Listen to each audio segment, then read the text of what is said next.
wabarakatuh. Jumpa lagi dengan saya Adi Santoso di channel Industri Siago, yang mana pada hari ini kita akan membahas tentang lanjutan dari teknologi penyimpanan di part yang kedua ini ya.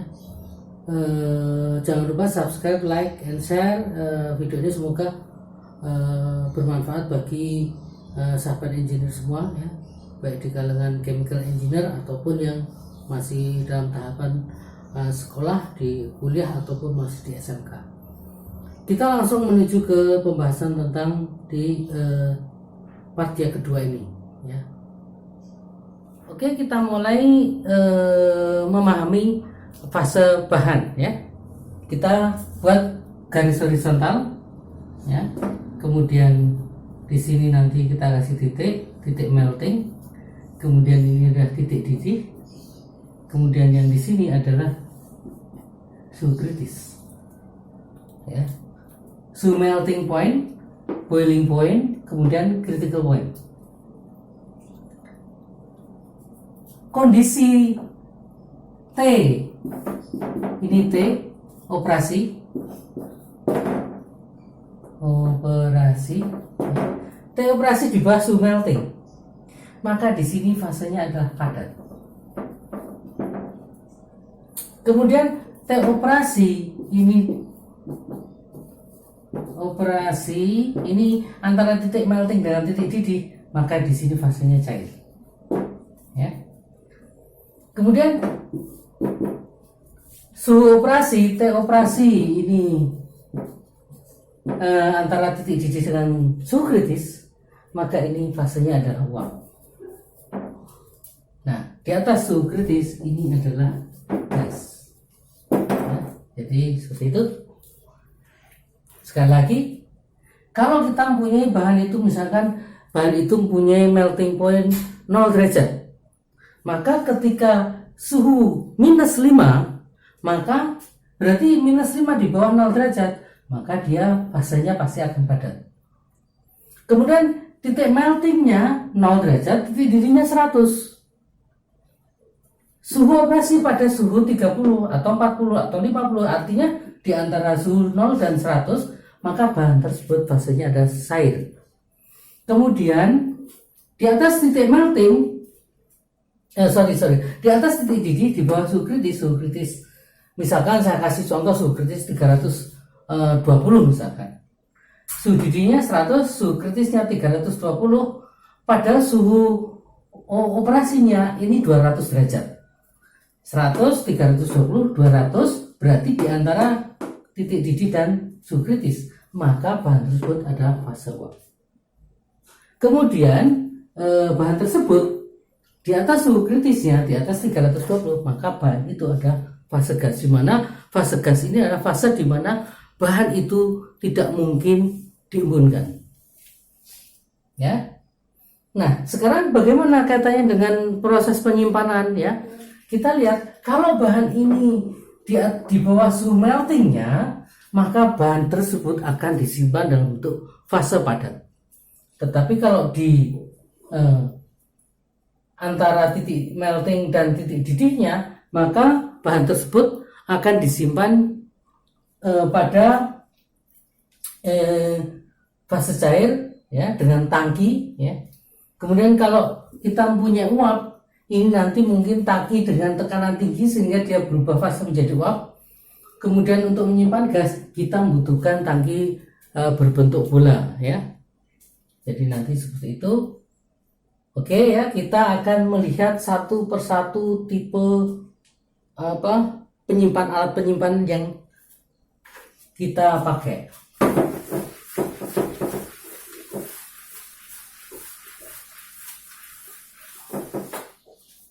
Yang pertama, kita mempunyai penyimpanan berfase padat. Nah, seperti ini. Fase padat ini ada dalam bentuk kemasan atau tidak. Ini harus jawab dulu. Kemudian bahan tersebut bersifat natural atau bersifat bahan kimia. Ya. sama-sama pasir, ini bisa merupakan bahan alam, tapi bisa juga merupakan bahan kimia. Jadi kalau misalkan kita mengambil mengambil pasir dari Sungai Gendol, dibawa ke proyek tertentu, ini merupakan bahan bersifat natural. Tetapi ketika pasir ini sudah mengalami proses pengayakan, kemudian sudah pada ukuran tertentu, pada kadar air tertentu, maka bisa dikatakan pasir ini menjadi bahan kimia. Jadi seperti itu.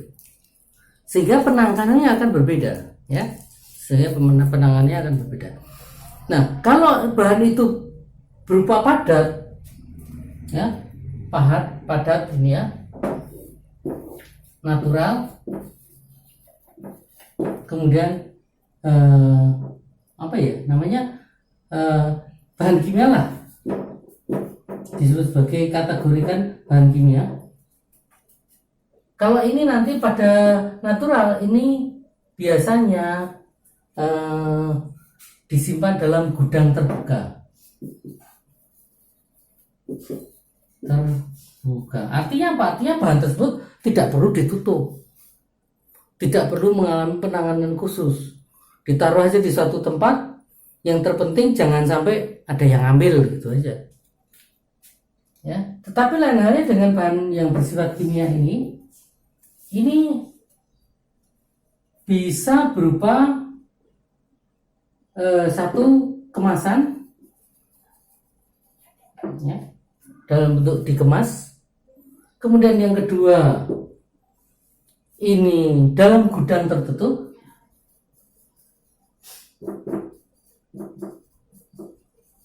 Ya. Kemudian yang ketiga,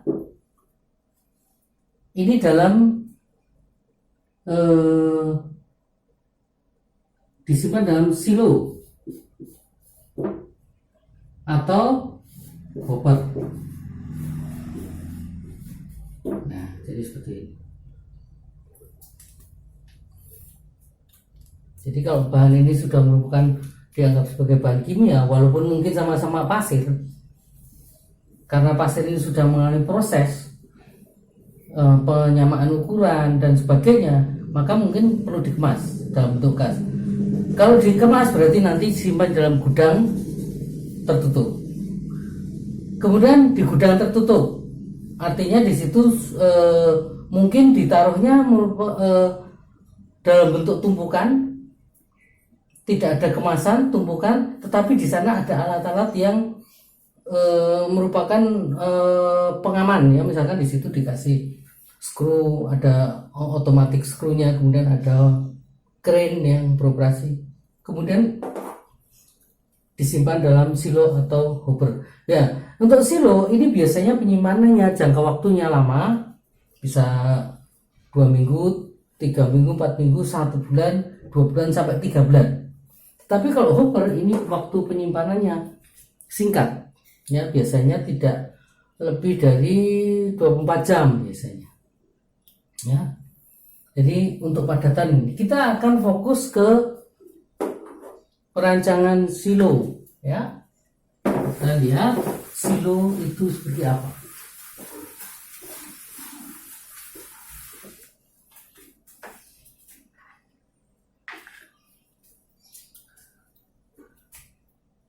Silo, nah ini silo, ini nanti seperti ini.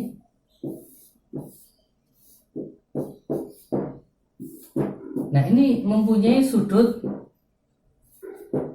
tertentu, kemiringan konisnya ini mempunyai kemiringan tertentu, ini dengan kedalaman tertentu. Nah, ini ada kedalaman tertentu, kemudian ada ketinggian. Ya, ini simbolnya apa ya? Ini diameter.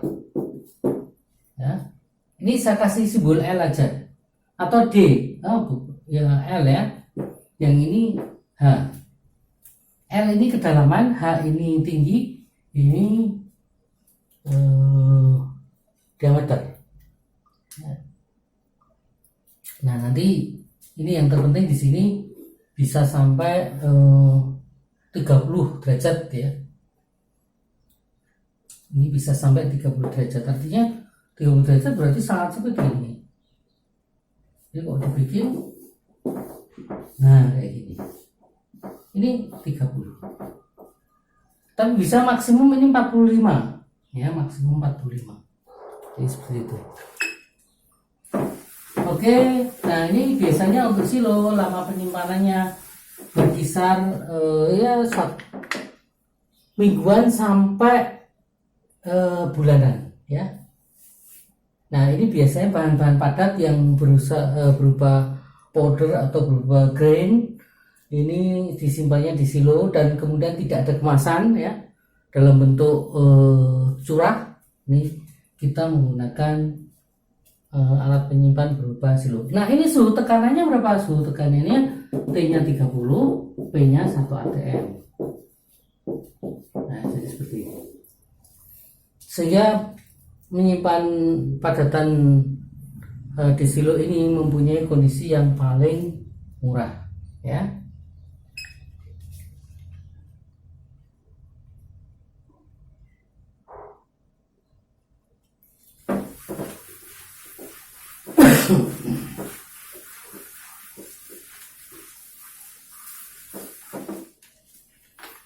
Oke, kita berlanjut ke alat penyimpan selanjutnya, yaitu alat yang menyimpan cair ya. Alat penyimpanan cair ini dalam bentuk tangki ya, dalam bentuk tangki. Nah, tangki ini ada dua ya, tangki menyimpan cair ini ya, cair. Ini saya katakan ini cair ya, dengan P sama dengan 1 atm. Kemudian cair yang P-nya lebih besar dari 1 atm. Nah, seperti ini. Kalau kita menyimpan cairan pada 1 atmosfer, berarti pada 1 atmosfer itu dia titik didihnya di atas 30. So ini titik didihnya lebih besar dari 30 derajat Celcius. Berapa? Ya bisa 50, bisa 60, bisa 100, bisa 120, tergantung sifat bahan tersebut. Kemudian kita menyimpannya, titik didihnya di atas 30. Kita menyimpannya ini suhu tekanan penyimpanan ini T-nya 30 derajat Celcius, P-nya 1 atm. Nah, ini seperti itu. Maka ini nanti disimpan dalam tangki vertikal. Nah, ini seperti itu. Disimpan dalam tangki vertikal. Kemudian nanti kita bahas lebih detail tentang tangki vertikal. Kemudian cairan yang kedua ini adalah tekanan di atas 1 atmosfer. Loh, kok ada tekanan di atas 1 atmosfer? Dia cari ya, karena kita mempunyai bahan yang uap tadi ya. Jadi pada kondisi titik didih, kemudian titik kritis ini uap. Nah, uap inilah ini masih ada kemungkinan untuk kita buat dalam bentuk fase cair, yaitu dengan menaikkan tekanan seperti yang kita bahas dalam video saya tentang kesetimbangan fase. Ini ketika tekanan suatu bahan itu dinaikkan, maka titik didihnya akan meningkat ya. Jadi P-nya dinaikkan, tadinya 1 atmosfer mendidih berapa? Titik didihnya P sama dengan 1 atm. Ini mendidihnya misalkan minus 10 ya, minus 10. Enggak kelihatan ya. Jadi P sama dengan 1 atm, titik didihnya minus 10 derajat. Nah, ketika P-nya dinaikkan 10 atm, bisa jadi titik didihnya lebih besar daripada minus 10. Mungkin ya, mungkin bisa 50 derajat Celcius, mungkin bisa 100, mungkin berapa, nah, jadi seperti itu. Nah, sehingga cara mengeset atau cara menetapkan tekanan penyimpanan di tangki yang tekanannya di atas 1 atmosfer, ini kita harus menggunakan data tekanan uap. Ya. Caranya bagaimana? Caranya kita tetapkan, ya, tetapkan suhu didih aman. Suhu didih aman. Artinya apa? Kalau bahan tersebut mendidih pada suhu itu masih aman, ya. Misalkan suhu didih amannya ditetapkan aja T 50 derajat Celcius. Kenapa 50? Saya selalu mengambil suhu didih aman 50. Karena apa? Karena suhu lingkungan kita itu tertinggi itu 40 derajat. Ya, di iklim tropis ini maksimum tertinggi itu 40 derajat. Bahkan banyak di bawah 40 derajatnya. Maka saya ambil yang aman ini ada suhu 50. Maka nanti suhu 50 ini nanti masuk ke tekanan uap. Ini masuk ke tekanan persamaan Antoine, ya. P0 sama dengan eksponen A min B T plus C. Kita masukkan suhunya ini ke T ini, maka nanti ketemu tekanan uap penyimpanannya berapa ATM. Sudah tahu berapa tekanan ATM-nya pada posisi mendidih, yang namanya mendidih, P0 sama dengan PT. Kalau misalkan ketemunya, oh ini sama dengan 10 ATM misalkan, maka ya kesimpulannya apa? Maka apabila bahan itu ditekan sampai 10 atmosfer, maka dia akan mendidih pada suhu 50 derajat sehingga masih aman untuk disimpan. Jadi nanti seperti itu, ya.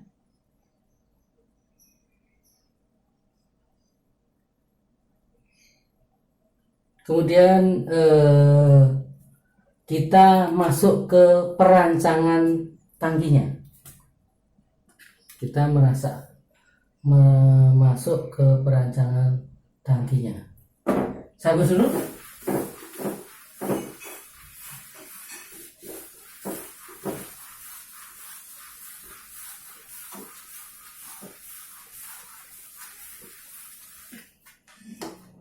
Nah, begitulah untuk yang part kedua dari pembahasan tentang teknologi penyimpanan ini.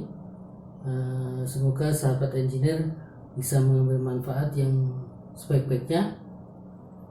Kemudian jangan lupa subscribe, like, and share video ini sehingga teman-teman Anda, saudara-saudara Anda juga mengetahui informasi yang saya sebarkan ini melalui media channel Industri Siago. Oke, salam dari saya, Adi Satso. Assalamualaikum warahmatullahi wabarakatuh.